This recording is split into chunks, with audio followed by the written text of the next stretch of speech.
Just had a random thought. How did taxis work back in the day? In the UK, taxi drivers in London are still required to have the knowledge, which is effectively a mental map of London streets. CAB is UK term for taxi drivers are examined and don't receive a license unless they can pass the exam. They still pride themselves on being faster than a GPS, especially as they have a much better knowledge of traffic patterns as well. They did know the city very well, but the fare would probably need to know the address or intersection. And we used to have paper maps in our cars. 1. They knew their city very well. 2. Physical maps. 3. A lot of people nowadays just don't know how to navigate with signage anymore. You can get around pretty well if you know the place at least half okay and follow things. Yes, they were expected to know the majority of street names, but paper maps are a thing, and looking up destinations is quite fast if you are used to them. It only took a few seconds. First, look up the name of the street in the index at the back. It told you which page of the map and which square on the map it was in. There was a thin grid with squares on each page named A1, A2, B1, B2, etc., like on a chessboard.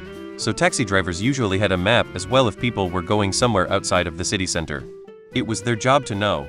They would know the city pretty well, had maps, and their passenger would also help guide the driver to their destination. You would only use a taxi if you were traveling within the city, otherwise you'd take the bus. You could get fairly detailed local maps pretty easily back then. Hell, if you go to local city halls you can probably still find paper maps you can take with street names. They just study the maps and know the area. Taxis also weren't for driving you across the state. You'd use a bus for that. Phone GPS killed the memorized map star. Taxi drivers would mainly take you around the city town. It would be impractical to get one to travel for hours. So a taxi driver would just need to know the streets of the city they live in, which is possible. Moreover, if you want to go somewhere they don't recognize, they can pull out a map and read it. Depending where you are, they either just know all the local landmarks and/or might have a city map with them that they can quickly look up to confirm the location, and then know the core route to the immediate area. Some places also had a barrier to entry for licensed cab drivers where you had to demonstrate you knew the city. Perhaps the most extreme of these was London, where cabbies had to pass a test called the knowledge. To pass, you had to memorize over 300 core routes through and around London, along with all points of interest within a half-mile of each route, including streets, parks, schools, hotels, clubs, hospitals, etc., etc. And then during the test you had to be able to immediately recall and state the entirety of any route asked of you. If you look at a map of London, it is not a neat grid, it's an enormously complex mess of streets and towns that merged over the centuries, so this is no small tank. It typically required multiple years' study on the roads, where aspiring cabbies effectively had to ride around London on little scooters with their learning boards for hours a day practicing the routes. Area knowledge was critical. In my area, in the test to obtain a taxi license you were given a destination and were only allowed to check the physical map X number of times. I have also heard it referenced a few times that London cab drivers have shown to have increased brain sizes in the area connected to memory. I drove a cab in Vancouver, BC in the early 90s. Yes, we knew the city well. We carried maps and knew how to use them. We had radio dispatchers that could help us out. We also knew where the good parties were, where to get drugs, and where the illegal shit was going down. To use a cliche, a good cab driver had his finger on the pulse of the city. Like many other things pre-cell phone, it was a much more personally connected experience. Uber Lyft drivers are like disconnected robots to me, no offense meant. I have had some wonderful drivers.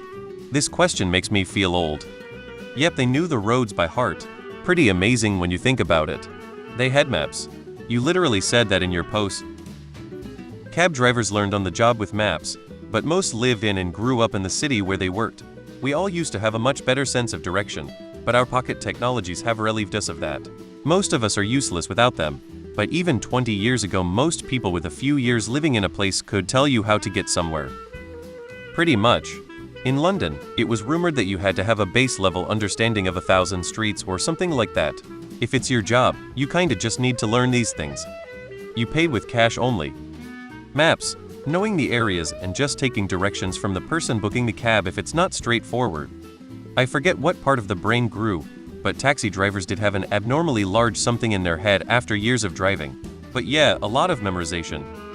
The first time I went abroad to Brisbane and got into a taxi, the guy asked me if I know where it is. Lol, of course not, that was 25 years ago, no Navi, Google Maps available. That's something that would not have happened back in Europe, like Austria or Germany. I remember, the tests they had to pass were very tricky, like you had to know the streets and places and also the best way to go there. Not sure if it is still that strict and difficult to become a taxi driver nowadays. Yes, they know the roads well. That's their entire job, haha.